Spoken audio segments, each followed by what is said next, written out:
Hey everyone, we're live here with Grady Hendrix, and I'm Lancelot Chaubert.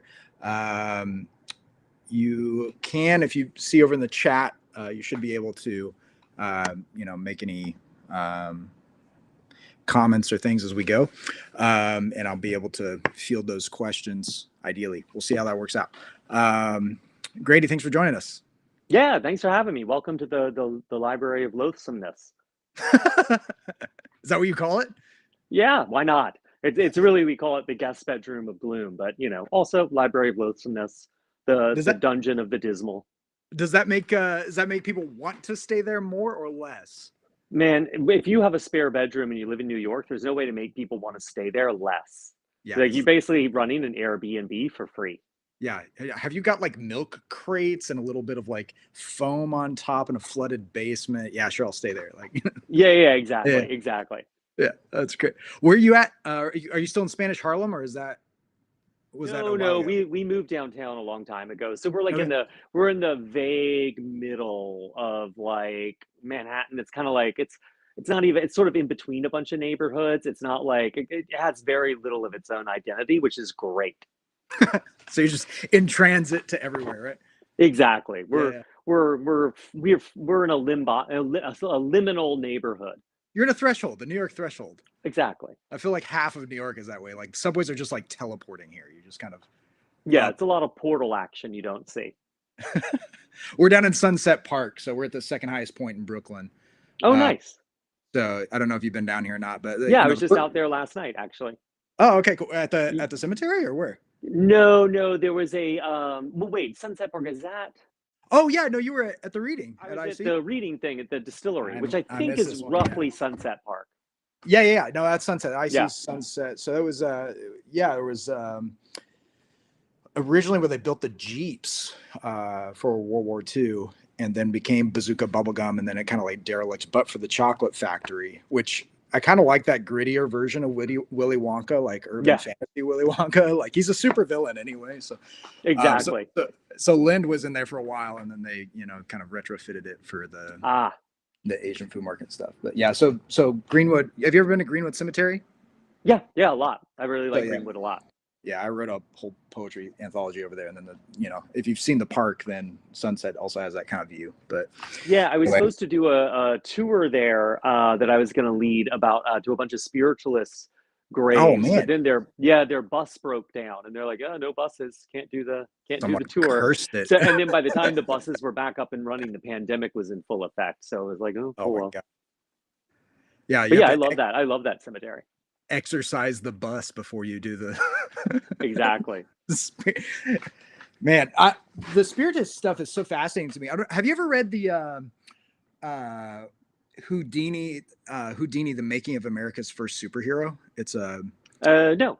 It's a historical book about Houdini. The guy proves, I think, conclusively that he was like a Secret Service agent, like early on, and used his travel to like break into these. But he was good friends with Sir Arthur Conan Doyle, who was the spirit.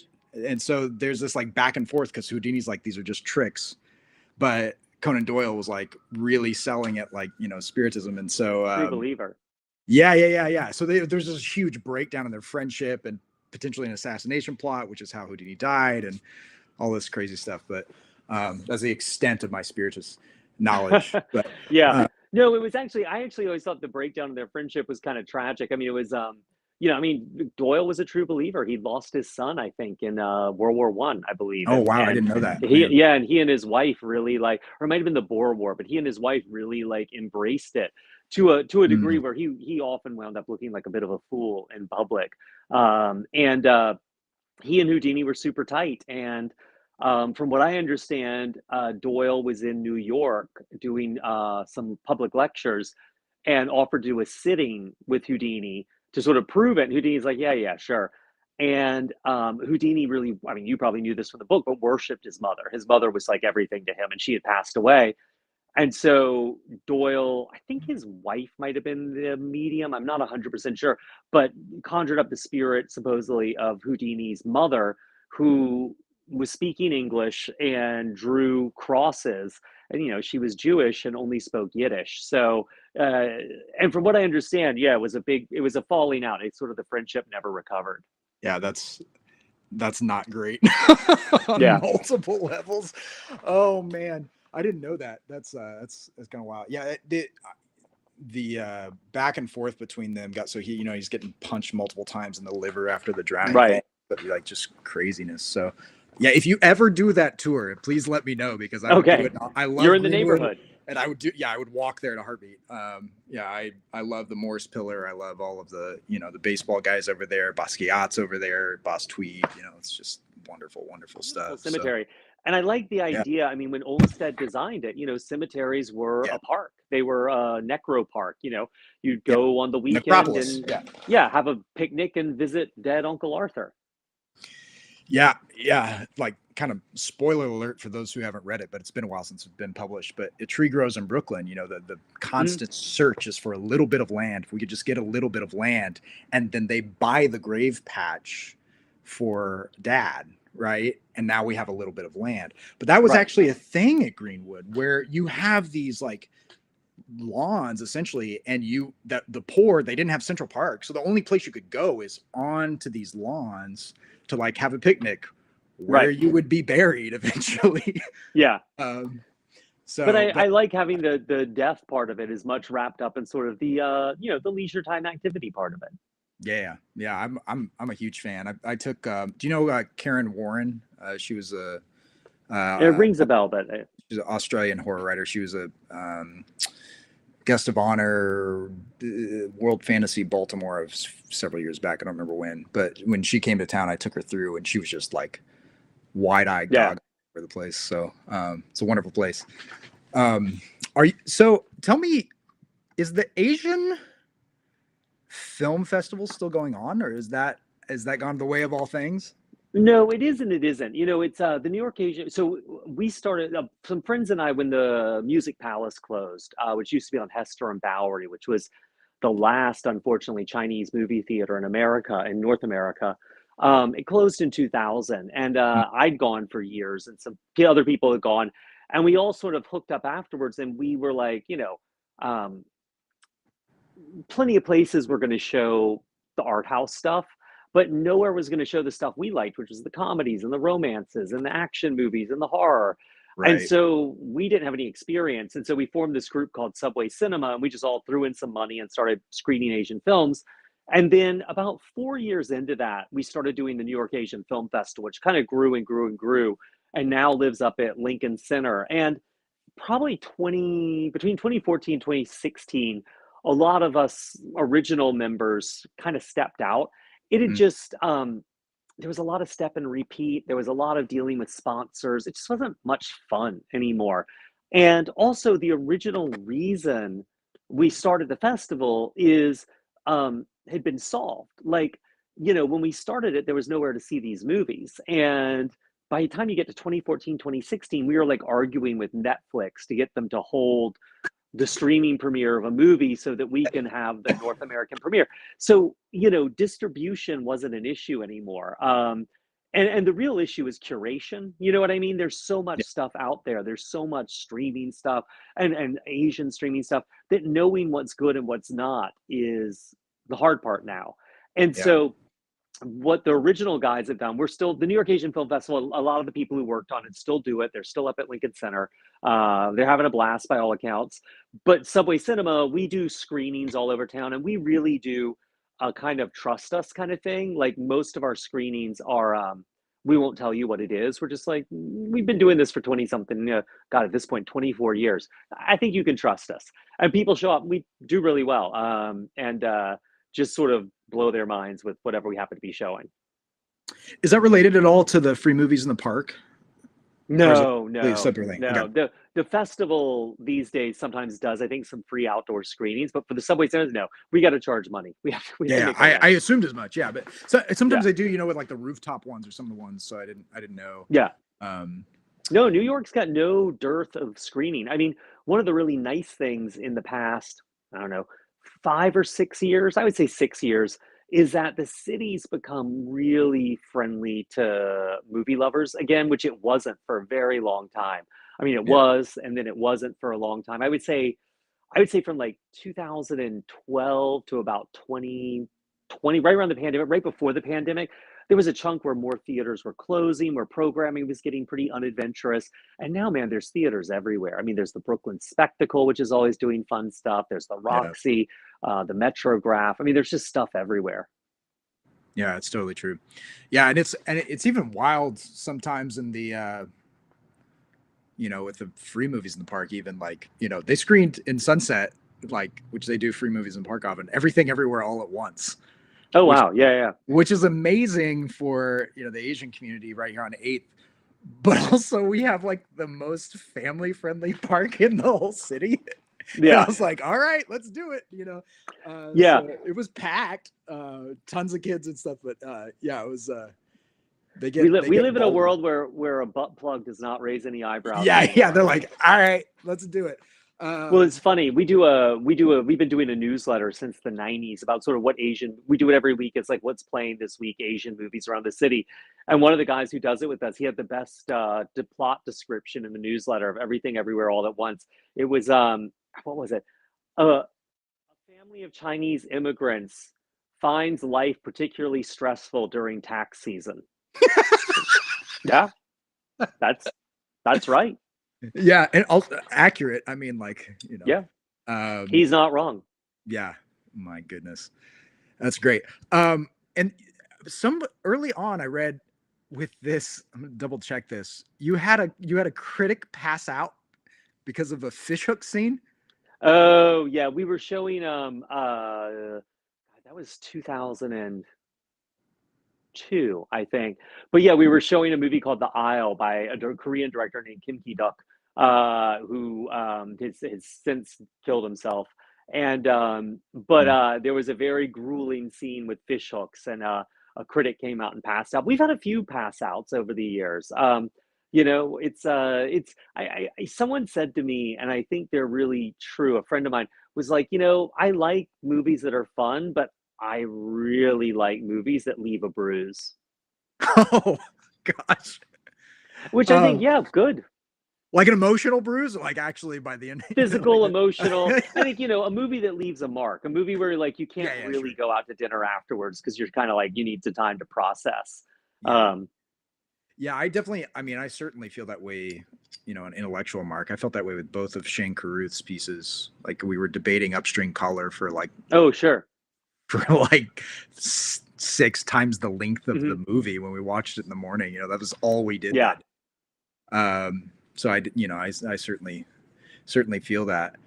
Are these, I thought I had the category down when I read that piece. But are these like a specific kind of horror? Or is it like Saw style horror, or just like gruesome scenes in the midst of? No, The Isle is an art film. Okay. It's just got some extreme, there's a whole tradition of sort of extreme art films, that were like, it really came out of the 60s and 70s. And actually you could go all the way back to An Andalusian Dog, the surrealist film with the eyeball getting sliced. So that kind of extremity has always been our fun. And that's usually the stuff that goes the most extreme. I feel like with the horror movie, you've always got the genre is giving you guardrails. You're like, well, that's the good guy. That's the bad guy. We know things won't get they can get visceral, but they won't get too bad. But once you start getting into very, extreme art house stuff, it gets really wild. I hosted a screening of Possession, the Sam Neill, Isabella Gianni movie, and like that thing, a guy was there seeing it with his mother. I was like, good luck, have fun, you guys. Possession is a wild movie, and it's not even bloody or physically intense. It's just emotionally.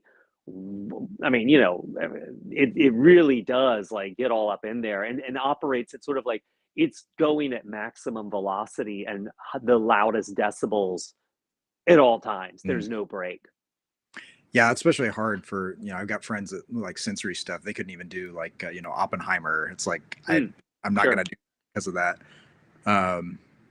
But man, sometimes when that stuff's washing over you, you kind of, it's pulling in multi-sensory stuff for sure. Oh yeah. Man. It even calls to mind. I actually never finished Requiem for a Dream for that reason. I got 3/4 of the way through it. I was like, I know what this is ending, and I'm good. Like I'm like, I don't think it's gonna have a happy ending. yeah. It's like I can see the trajectories of all these characters, and I think I'm gonna go to sleep instead. Um, so sometimes in whether by time or whatever, I've never revisited. Um, but yeah, that's fascinating.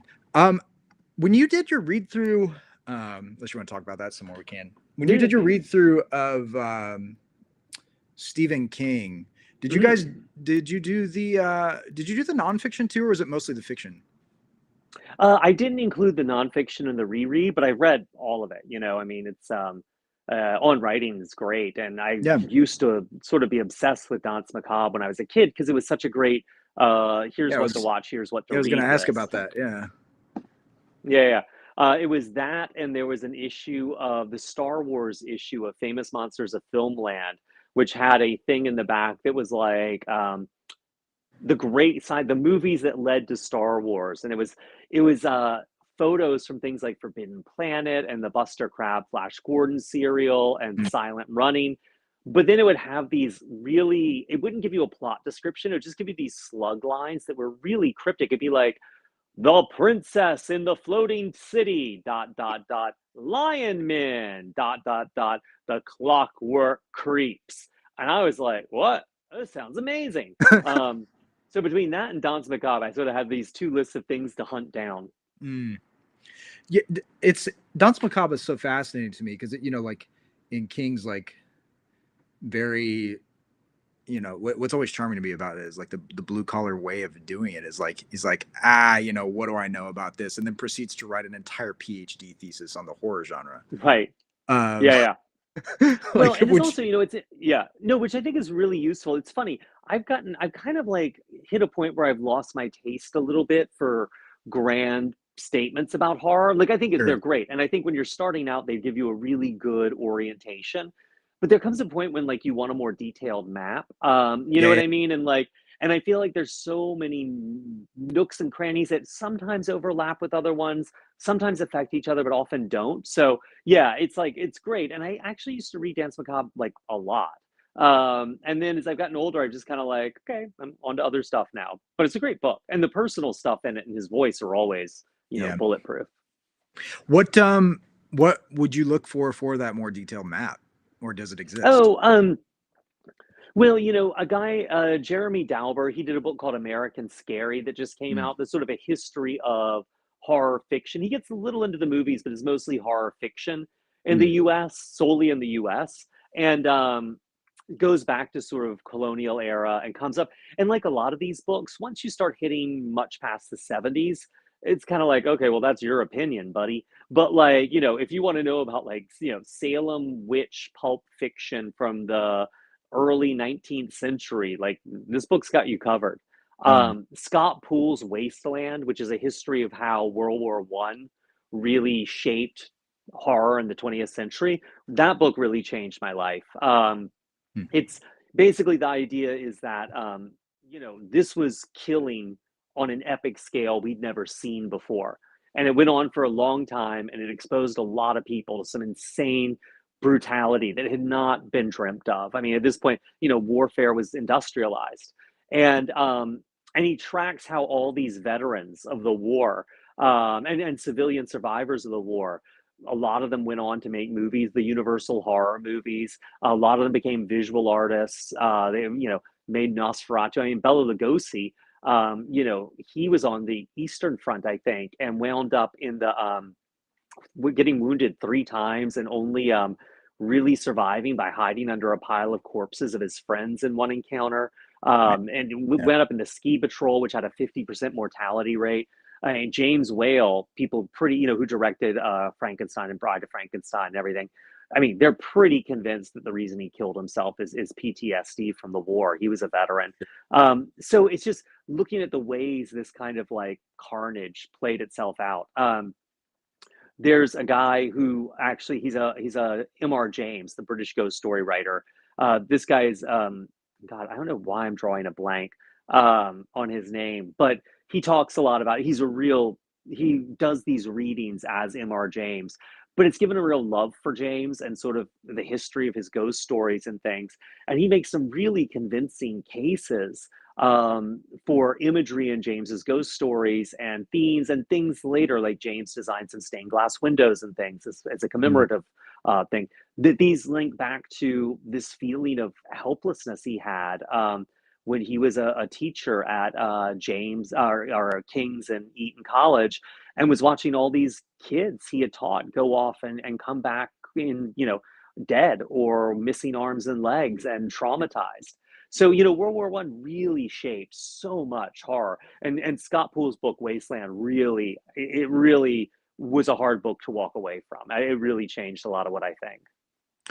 I'm curious because there are certainly parts of even Tolkien that would, I think, categorize as horror, probably more on the psychological side. Right. You And know, well, Tolkien would say, absolutely not. My books have nothing to do with the real world. These are fairy stories. sure. But I think you can make a really good case that a lot of his experience with war and all that filters out into his books. Right. Even if it's not, submitting to his opinion that it's not an allegory or Yeah. what have, like, still pulling from experience in a similar note. Well, yeah. I mean, that's why I think always, you know, the stuff percolates out. You live through it. It becomes part of your life. And so I think, after 9/11, you had a lot of very earnest movies dealing with 9/11.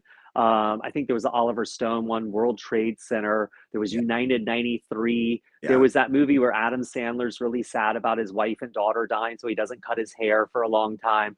Um, and those movies are pretty not great, and they're kind of Yeah. forgotten now. And it's kind of like, you don't need to do anything about it. They get forgotten. But what you also have after 9/11 is in 2002, you had 28 Weeks Later come out, Yeah. Hmm. which did really surprisingly well. And then a year or so after that, you had the Dawn of the Dead remake come out, which did Yeah. really well. You Hmm. had the Walking Dead comic book startup, which turned into, by 2009 or 10, the Walking Dead TV series, which was like, ate the world basically. And you had a lot of other zombie movies in there as well. And so, really, I think you get a much purer reaction in the zombie movies to 9/11, where no one's trying to make a statement about 9/11, but that's just something in the culture that's filtering its way through all these people making entertainment. Yeah, for sure. Well, and you have a similar thing too with, and I know you wrote a column for Variety on the kaiju. It's a similar thing with the atom bomb, Hmm. right? Oh, right, sure. Yeah, I mean, that and that's something that starts getting a little outside my area of expertise, but definitely, I mean, you watch the original Godzilla movie, and to think that that was released in, I think, 54 or something, which was not that many years after Hiroshima and Nagasaki, and even more, the was it Dragon Maru? The ship of Japanese fishermen that got caught in a hydrogen bomb test, and all the fishermen were irradiated, and I think mostly died. That really shocked the Japanese public because the war was over, and these were just guys fishing, and then they get caught in this American test. And and so you then look at Godzilla, and the imagery in it is just so up close and personal with that stuff. So yeah, it's really kind of like shocking. And then it gets repurposed, right? By the time you're getting into the end of the Heisei era, the Gamera stuff, and you've got baby Godzilla, and you've got Gamera, who's a friend of all children, and it's turned into like fun for kids. But the first movie's a straight up horror film. Yeah, it's not unlike the plush Cthulhu toys, right? Exactly. Well, and if you're Alan Moore, right, that's all just part of the plan for Yeah. Cthulhu to invade our dimension. Yeah. Did you read the Kaiju Preservation Society by Scalzi? No, I didn't, and I Yeah. should. I really love giant monsters. I just like Yeah. my No, time to I get it. read new stuff is really limited. So yeah, I did not have it was good though, I thought. From what I heard. Yeah, it seems to have been. I actually haven't read it, but we went as kaiju for Halloween, and I was planning on printing up badges just from the front because it's an easy thing to slap. Right. When I saw Yeah. the kaiju thing, I was wondering if you. Yeah, well, Um, that's another thing, I mean, it's like it's been really shocking to me. I was just talking to someone about this, how few horror novels there have been set during the lockdown, with the pandemic. yeah. And I mean, How to Sell a Haunted House was originally a lockdown book that I wrote, and my editor really pushed hard to take that element out. And I feel like some of it's still missing a little bit, in terms of Zoom calls and sort of the way we were all communicating with our parents, and thought we had a pretty good idea of what was going on in their lives. And then once you get outside that Zoom frame, it's like there's chaos, man. Yeah. And I lost that, which I was bummed, but I also realized it would have dated it really terribly. Um, but I was really upset about that. But I've seen very few horror. I mean, I think there's a Louise Ehrlich book that's sort of literary fiction with a ghost. There's Mm. Stephen King's Rattlesnakes, and then there's like Kylie's Bat Eater and Other Names for Cora Zhang. Mm. So it's like 3 books, maybe 4. And Kaiju Preservation Society, which takes place during lockdown. And that's really it, which is wild to me. But I think people are very hesitant to sort of like speak directly to something that's so recent. Yeah, and also like it's I don't know of something else that was like other than a world war that affected that many societies in a very similar fashion. Mm. You know, it seems to be almost like this collective trauma that, like, you know, while it was going through, is like, why didn't great grandma tell me about the flu pandemic? You know, like, Right. why didn't she tell me about what that was like? And then on the other side, it's like, everyone wants to just keep going forward, you know, hell or high water, whatever is the next thing. Yeah. Well, I mean, we did have it to some extent with AIDS. I mean, that was something that hit a Sure. lot of Yeah. Oh, countries. sure. Yeah. And Of course. and every country's response was different. And I think every country responded differently and at different times. So that made it Yeah. a little different. I think we definitely will see it with we saw it to some extent with like some of the financial crashes, Yeah. That's like probably true. '08 and things. But again, those affect different countries in different ways and different people in different ways. I think we'll probably see it with global warming. You know what I mean? Just as, some sea level rise and more That's a superstorms tricky coming one because it through. keeps creeping, right? Like we've already Yeah, had massive, like I lived through the Joplin tornado, right, and moved here yeah, right around 90, like massive things, but it's almost like that's just this like one off, you know, right. like that's how they keep Yeah, treating them. But it's like this like yeah. slow creep with like an Well, yeah, exponential curve.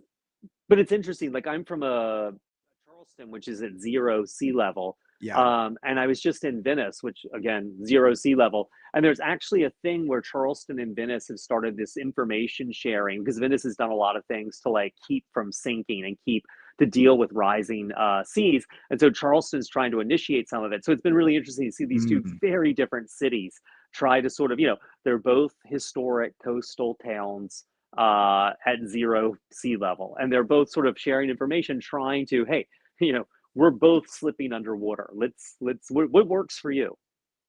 yeah, that's fascinating. Does Venice actually have those inflatables, or was that just a James Bond thing? No, Venice has these giant gates that are out at sea. I mean, they're massive. You can't Oh, okay. even see them from shore. And when they raise them, it helps mitigate the tides and actually reduces the amount of water that hits Venice. It's actually been super effective, but they were enormously expensive. And Oh, wow. I mean, I've seen pictures of them, but you can't even see them from shore. They're so far out at sea. And Charleston, it's a harbor. It doesn't have the ability to do it. It doesn't have the money to do something like that or the Yeah, will. yeah, yeah. Oh my goodness. That's yeah. I just remember those, sinking buildings and that whichever I feel like that was a Pierce Brosnan James Bond set in Oh, Venice. yeah, yeah, yeah. No, But definitely. they had the Um, inflatable, balloons trying to keep these things up.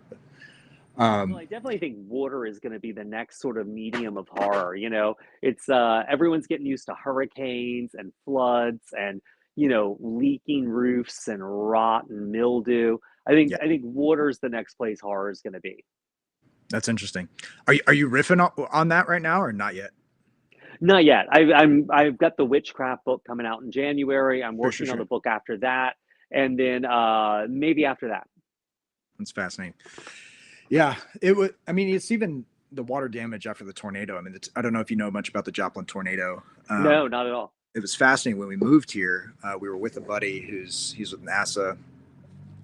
His husband is with the Illinois State, but he was here with the Museum of Natural History, and they had just done like this mock-up for the the big gosh, the word's escaping me, planetarium, Hmm. Omni videos of the Joplin tornado, and they were like, "You lived through it." I was like, "Yeah." They're like, they got really excited and also like careful, like they didn't want to like. They Right. were really curious, but they didn't want to like offend us.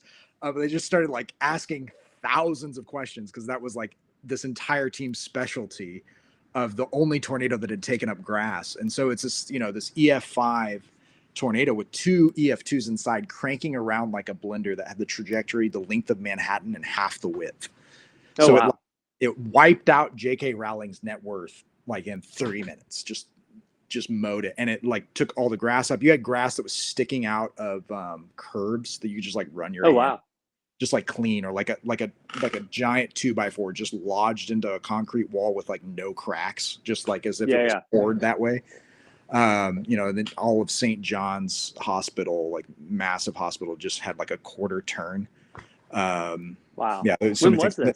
this? This was in 2000, May 11, 2012, Okay. 2011, 12, let's see, 10, 11, 12. Gosh, am I seriously going to have to Google this right now? Either 11 or 12. I mean, that's fine. I Yeah, just so didn't I know don't if this remember was like, exactly, but yeah, yeah. it was, yeah, it was sort of, but anyway, but the mold stuff, I mean, like massive rainstorms afterwards when you have no roofs, I mean, that adds on to the mold stuff. And then you've got so many fires that got started through lightning, and then those get put out, and then you have more water. And so even in a situation like that, you're seeing a tornado that looks like a hurricane from space. You just have so much water damage. Hmm. um Anyway, yeah, that's fascinating. What what are you reading right now? You said you're reading older stuff. I mean, I'm kind of the same way. I'm trying to work through Eastern Western classics and things like that. Like, what are you reading Right. that's old? That Um, that's older books. let me see. Yeah, I'm putting together the witch show that I do. I do a show instead of like a traditional author event. So I'm reading stuff like uh this series of books from Sphere in the UK from the 80s, The Witches. So they're all set in like the 17th century, like 1645. So you can see those are very accurate covers for historical accuracy. And they are eight of them. As you can see there, it is a Sphere adult series.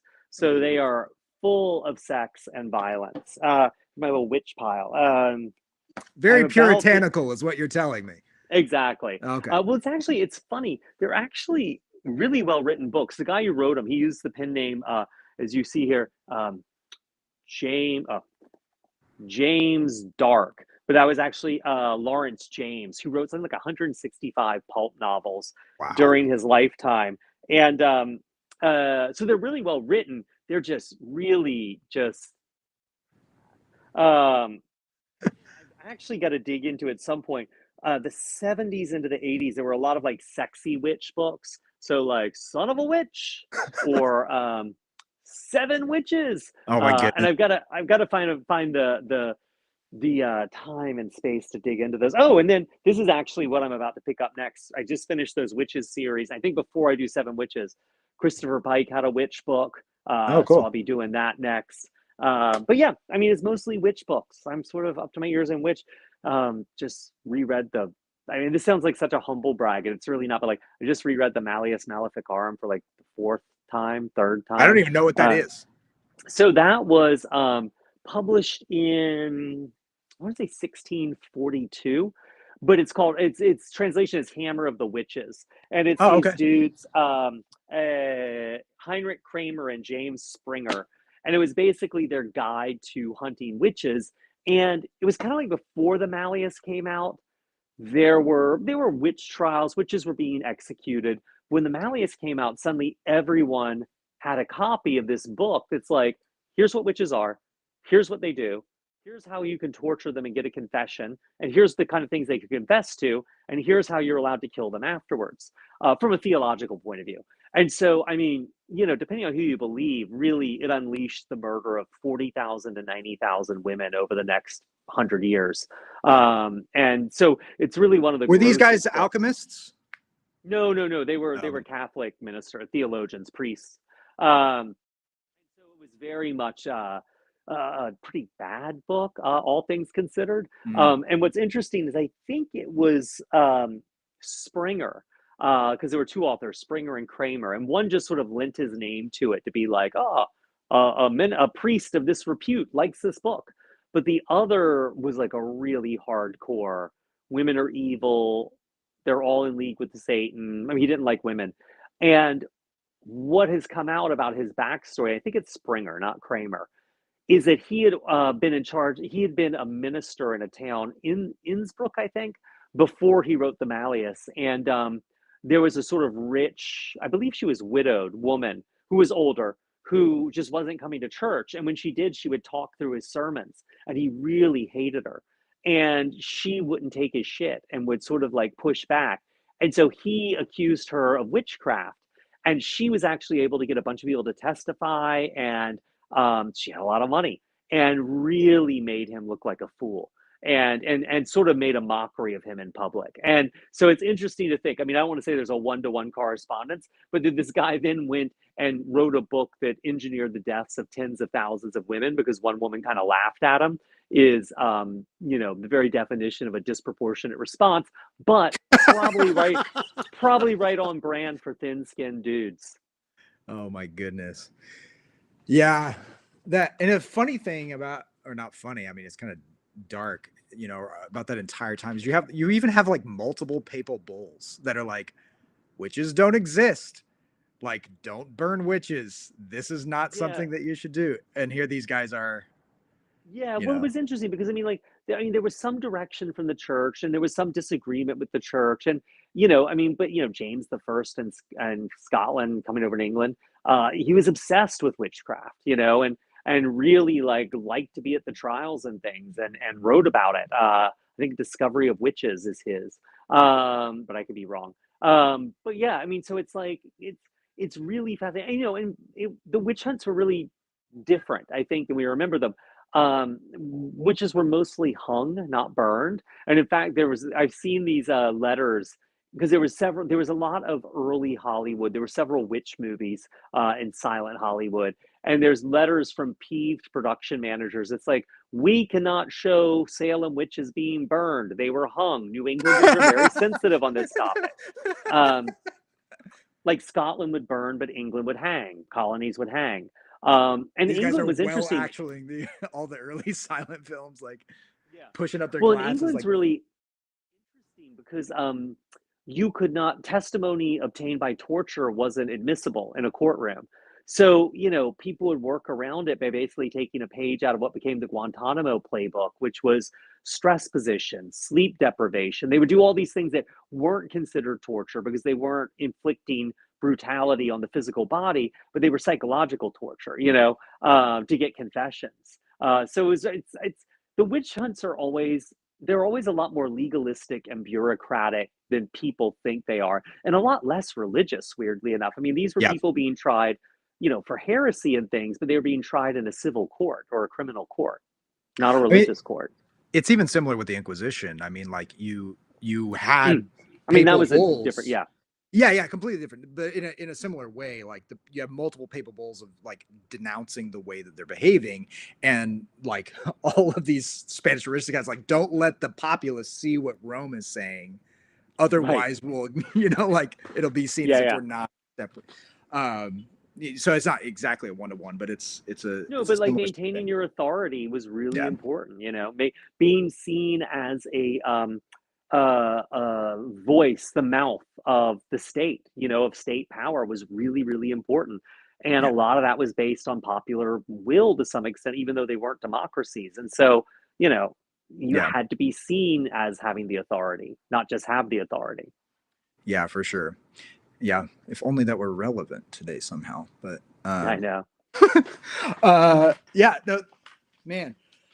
Are there any early like myths that you really latch onto, or like I've got the German marking right now on my shelf, Oh and wow. some of the early stuff. I'm always Yeah, I mean, looking yeah, for go something. ahead. No, no, yeah, Yeah, I mean, no, there's always great gnarly kind of stuff in those. I really love the early stuff, the Titans, everything.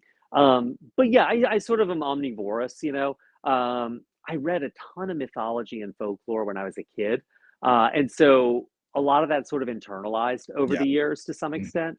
And these days I'm like much more, it's also difficult because as much as mythology is about human behavior, it's often on such a grand scale that is not as recognizably human. So I really like, yeah, I'm always looking for that human behavior. So for me, the closer it is to modernity, the more useful it is to me. yeah. It's interesting. I mean, it's certain. I guess some of the martyrology stuff like that, like Perpetua getting eaten or burned, stuff like that. But Mhm. if you're talking about theogony, theogony is so cosmic. It's just like almost, Theogony. Wow, I don't know what that is. yeah, Hesiod's theogony, just like the making of the gods, Oh, um, okay.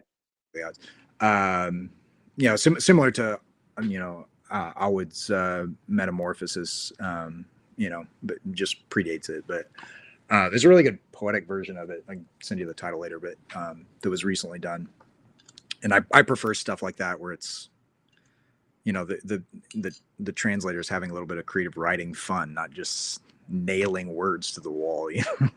Right, right. Um, cool. Um, Now your bride or wife, or I don't know how you refer to it. Wife. Sorry, How that's what. delightfully 19th century of you. Sorry, that's what I say. That's what I say to remember. Tara Yeah. uh, runs Dirt Candy. Is that right? Is that still the case? Yeah, yeah. No, it's just celebrated its 16th birthday. But yep, it's Nice. her Oh, restaurant. Yeah. She's all there right. right now. Past its quince, right? Uh, Yeah, exactly. what's your favorite recipe there? Oh, I would say recipe. It's funny. It's weird to eat someone's food for this long.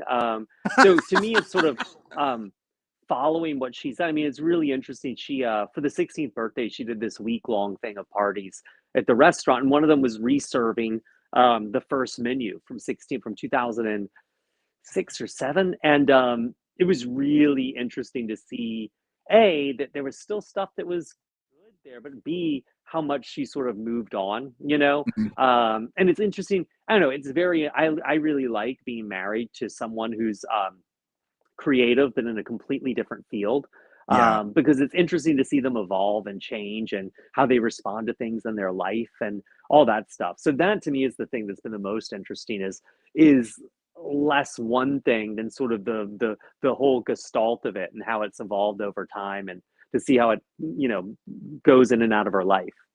yeah, that's one. Yeah, Tara's the same way. She is all like paper and fiber craft over here. You even see like some of the Oh uh, yeah. rotary wheels and stuff up there. I mean, so it's yeah, got stamps hanging on the wall over there and some other stuff. So Yeah, yeah.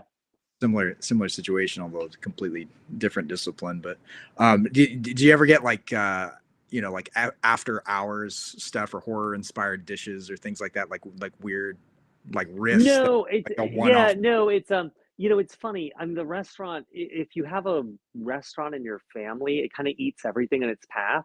So it's kind of like the baby we had that hates us and wants us dead. And so to me, it's like been such a part of our lives.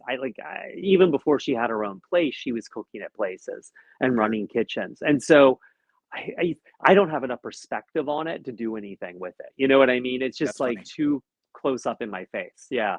I often wish I did, but like, man, I just cannot. And Sure. it's funny, the depiction of restaurants and cooking and chefing is so weird and so divorced from reality in a lot of like movies and TV and sometimes books too, that it's like if I did anything, I'd want it to be ultra realistic and not genre influence at all, just to be a corrective. Like Kitchen Confidential, did you like that or no? Well, that was interesting. I mean, on the one hand, I thought it was a good book. I mean, he's a good writer. It was a fun book. It was great to read. And I do think it opened up a sort of working class, everyday kitchen and what goes on in one to like general readers, which I think was huge. On the other hand, my wife was a kitchen manager for another place when that book came out, and for a few years after that. And she would love to get these Bourdain boys. They'd show up with lots of tattoos. They, loved loud music. They all were like staying up late and coming in hungover, and they all washed out after about 3 months. They just didn't have the Yeah. willpower. And what was interesting is the people who stuck around were usually women and usually older women. They would just put their heads down and do the work. And so that was always something really interesting that she was watching kind of happen in real time. Yeah, my favorite chef in the city, she's a Palestinian woman who runs Tannerine down in Bay Ridge, Okay. and she's just a machine and just a joy. And she's just Yeah. like that. Like she doesn't put up with any crap. She just like down and go. Yeah. Um, she's like a old New York editor, like Right. Not many of those left. yeah, yeah, for sure. Um, yeah, there's man, I was just like looking through different things. Now when we met, you had read. So at the KGB, for those who don't know, it was originally Ironic Bar Oh yeah. that had a bunch of like communist post-Soviet stuff on the walls, and as soon as the war broke out, they very quickly put up Ukrainian flags, and like just to Yeah. be Very sure. fast. Yeah, like just to make sure everyone knows. But you read a story about a sentient Russian bear. Have you done Yes. anything with that? Yeah, well, it got published years and years ago in Oh, a okay. years ago in an anthology of bizarro fiction. That like I think that was like 2015, 2014, maybe 2013. And like, it's long out of print.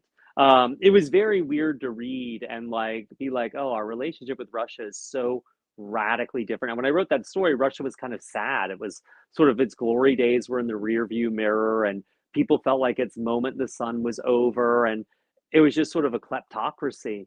And I think those are the feelings that Putin played on to sort of Yeah, re-inspire this kind of like nationalist project to expand the empire.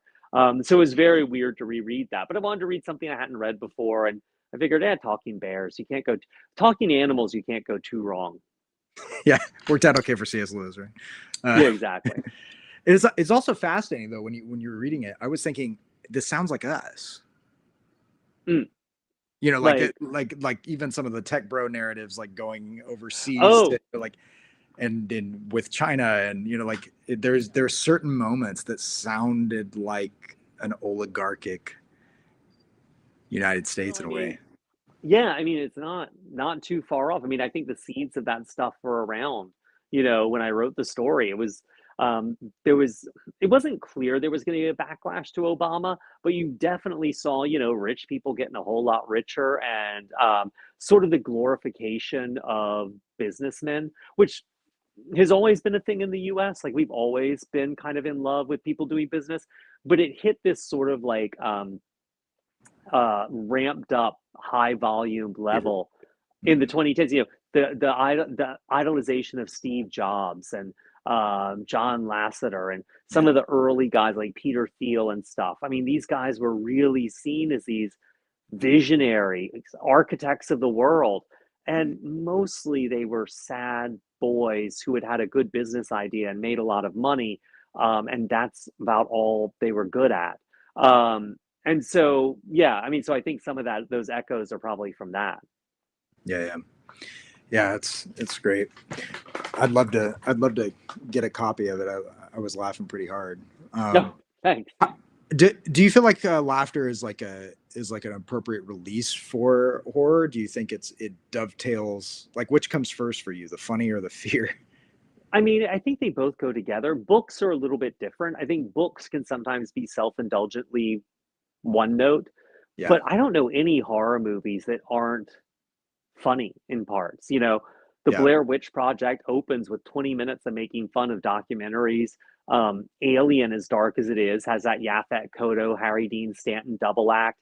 The Thing is a really clammy movie, but it's got the "you got to be fucking kidding me," which is one of the biggest laugh lines of all time in movies. So I feel like movies really get that tension and release, and it's also life. Like things are funny, then they're not, then they're funny again. Often not at the most appropriate moment. So I feel like it's less of a the funny comes first, the horror comes first. I always see them as kind of going together because they do in life. Yeah, especially like, I don't know if you ever worked like a hospital or something like that. No. I was on an orthopedic floor as a CNA, and I always like would listen and laugh at my aunt mother's, gallows humor kind of stuff, like Hmm. super macabre stuff. But then on the other side of it, I was like, oh my gosh, like there are nights where like you could not get through, and it often on a full moon, like down to the data point. Oh, You really? could not, oh yeah, oh yeah. I've actually read academic abstracts on this, not, a few months ago, just like certain diseases and conditions just surge with the Oh, time. wow. Doesn't mean to, you know, Yeah, go there's no by a causation, but it's an horoscope, interesting correlation. but Sure. it's a, yeah, it's a causal reality, but it doesn't necessarily mean that therefore, whatever is in the, something of Capricorn.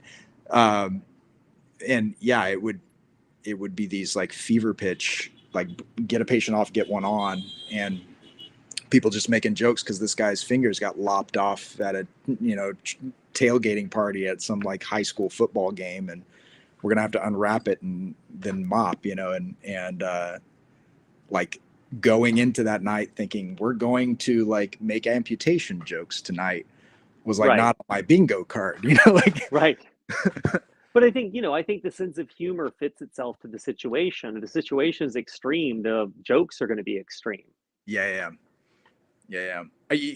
Have you ever had a moment where like you just like felt like you stuck the landing and it made you laugh later, like you'd forgotten you'd written something? Oh, no, I never forget. But Oh, okay. definitely, I mean, yeah, no, I remember those. But no, there's definitely things where I'm like, oh, that worked out well, or like when I'm reading proofs or I'm reading proofreading, I'm like, oh, I can tweak this just a little bit more and get one more bit out of it, or I can like, loosen that up and people will like, it's too much. I need to get some air in here if I want a reaction. But that stuff's all the fun stuff. I mean, that's like sitting at the mixing board and doing the fine tuning, which is so much fun because you get a pretty good feeling of when you get it right, and it's really nice to hit that bullseye. Do you have like I feel like of all of the crafts that people talk about, you know, like lots of writing on writing, those sorts of things, I feel like comedy seems to me to be one that is just like almost intuited and people seldom talk about. Do you have any like theories of like here's how I do this, here's how I make that happen? Of course, the moment you start talking about a joke, it makes the joke unfunny. But like, Right. you know what I'm talking Yeah. about? Like, Yeah, yeah, yeah. Well, I mean, I feel like with comedy, it's so situational. And to me, it's always about kind of you want it to be unexpected, but kind of what people expected. So it's a lot more intuitive, really. Um, and what I've always found is part of my job is taking horror, or the way I see my job is taking horror and applying the reality principle to it to the mm, point where it gets funny, but it doesn't get ridiculous. So it's mm, like with my best friend's exorcism, it's like, well, who would be doing exorcisms, for real? Would be someone super enthusiastic for Jesus. Like who? Well, like in someone who's evangelical or Pentecostal. Okay, well, but oh, right, the Power Brothers, the bodybuilders for Christ. That would work. Well, okay, but if you're a power lifter and you're doing an exorcism, and exorcisms take a really long time, you're gonna have to stay hydrated. You're gonna have to like protein load at some point. You know what I mean? And so it's just building that and like what would be happening? What would the reality of that be beyond what I've seen in other books and movies and TV shows? What would that reality be? And then pushing that sort of the more reality you apply, the more the sort of supernatural structure bends, and you want to stop right before the cracks start to show. mm. Yeah, I like that a lot. I don't know if you ever did any of the Upright Citizens Brigade stuff here in town. No, no. I did one of them, my first year here, and it was fascinating to me because a lot of times it seems like people talk about yes and as if that means there's never any conflict. Oh, Um, right. and that seems to me to be like a misnomer, because really what you're describing right there is yes, and we are going to play the game of bodybuilding exorcism, and then we're going to riff on that as much as we can until people who share that world actually have goals in opposition, and from that will arise conflict. Yeah, uh, I mean, that's yeah, pretty good schematic for it. Yeah, I mean, it's really, just trying to figure out the reality of it, and just taking it seriously. And I mean, I think that's one thing that keeps a lot of people from being effective when they're writing horror is it's really hard to for me to I don't eat the donuts. I make the donuts. And making the donuts, I have to take it really seriously. I'm often surprised when people, describe my books as this or that. I'm like, oh, really? Okay, that took me by surprise. Because all I'm trying to do is take it as seriously as possible yeah, and really respect the reality of it. that's wonderful. I want to respect your time here. Oh, That yeah, we thank you. so is there anything I should have asked that I haven't asked? That's such a trick question. Well, No, I mean, yeah, chatting. I'm not like, oh, this conversation is lacking, geopolitical elements. I think we covered that. yeah, sometimes I just, I always check to see if there's, something that's on someone's mind, or whatever, that I wouldn't even, you don't know what you don't know, kind of thing. So, Right. um, but anyway, well, I appreciate your time, Grady. Yeah. I hope you have a good evening, and we'll talk at you soon. Okay. Okay. Thanks for having me. Take All care. right. Bye bye.